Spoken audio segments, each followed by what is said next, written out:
آج سے 1500 سال قبل دنیا کے نقشے پر دو عظیم طاقتیں موجود تھیں، ایک روم اور دوسری ایران۔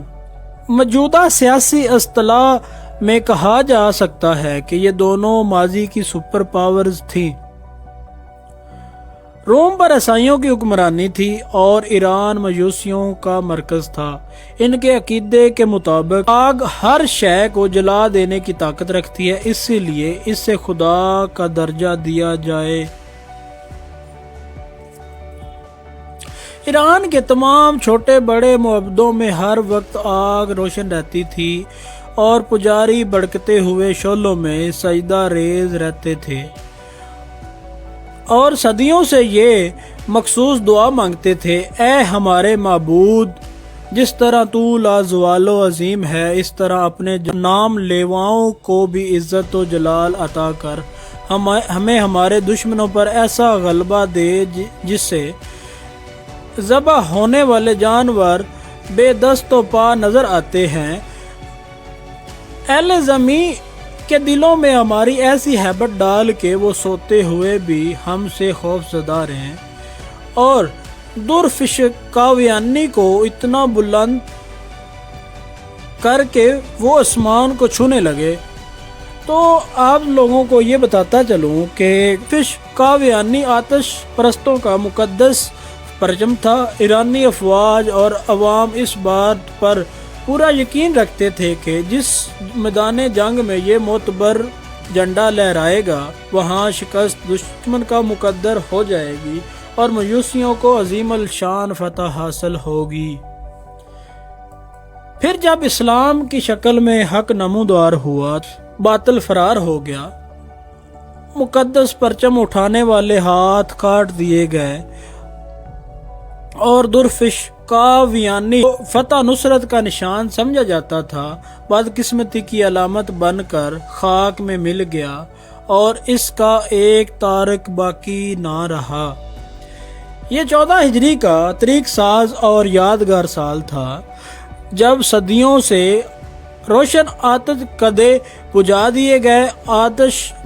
آگ کے پجاری کہا کرتے تھے یہ شعلے کبھی سرد نہیں ہوں گے اور انہیں بجھانے والی مخلوق آج تک پیدا نہیں کی گئی، مگر جب ایمان کی تیز ہوائیں فارن کی چوٹیوں سے اتر کر ایران کے میدانوں میں داخل ہوئیں تو پھر سب کچھ خش و خاشاک کی مانند اڑنے لگا۔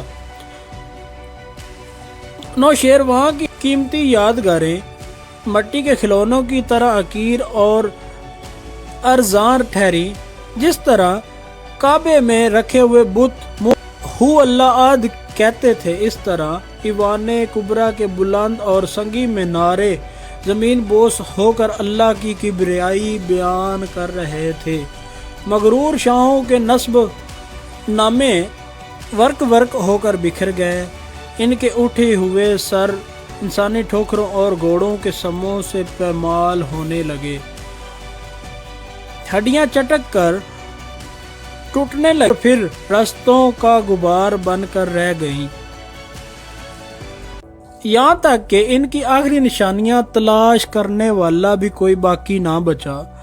اتنی قدیم اور طاقتور سلطنت کی بساط یوں الٹی کہ مرثیہ خواں تک نہ رہے۔ ماتم گساروں کو بھی مکافات عمل کے قانون نے کھا لیا۔ موت کا خونی ذہن اپنے پورے طول و عرض کے ساتھ کھلا ہوا تھا اور ایران کی فضاؤں میں بہت دن یہ ہولناک صدا گونجتی رہی: ہے کوئی اور،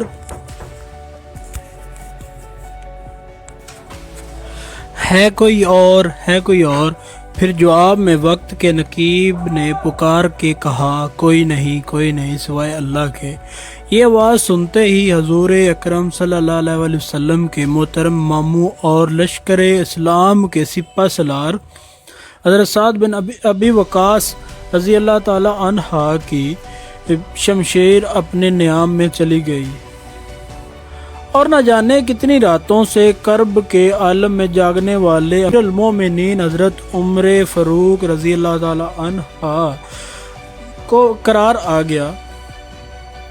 یہ تھا جنگ قادسیہ کا مختصر حال جس نے ایرانیوں کی کمر توڑ دی اور شہنشاہ یزدگرد کی کسی زخمی بھیڑیے کی طرح اپنی ہی زمین پر پناہ ڈھونڈتا پھر رہا تھا۔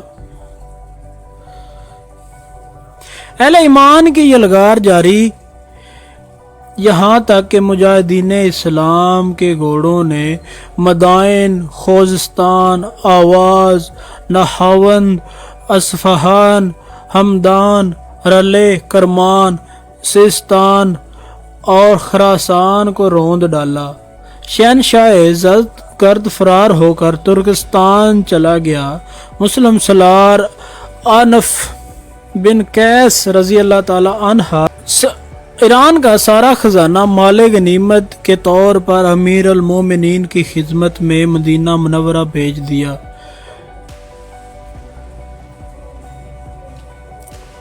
زر و جوار کے اس انبار کو دیکھ کر حضرت عمر رضی اللہ تعالی عنہ رونے لگے۔ پھر آپ نے مسجد نبوی صلی اللہ علیہ وسلم حاضر ہو کر اہل ایمان کے اجتماع سے خطاب کرتے ہوئے فرمایا: محمود عقیقی کے جان لیواؤں کی خوشخبری ہے کہ آج مجوسیوں کی سلطنت برباد ہو گئی۔ اب ان کے ملک کی زمین ان کا ایک ٹکڑا بھی ان کے قبضے میں نہیں رہا۔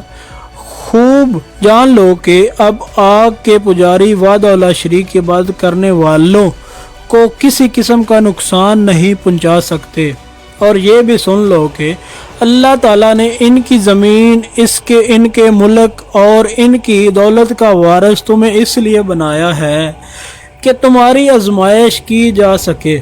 خبردار تم اپنی حالت نہ بدل لینا، ورنہ اللہ بے نیاز ہے، وہ تمہاری جگہ دوسری قوم کو بدل دے گا۔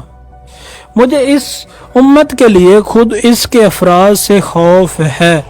اچھا تو ویورز بتائیں آپ کو یہ ویڈیو کیسی لگی؟ اگر اچھی لگی ہے تو پلیز شیئر اور لائک ضرور کر دیے گا اور میرے چینل کو سبسکرائب کر دیں۔ شکریہ۔ اللہ حافظ۔ پاکستان زندہ باد۔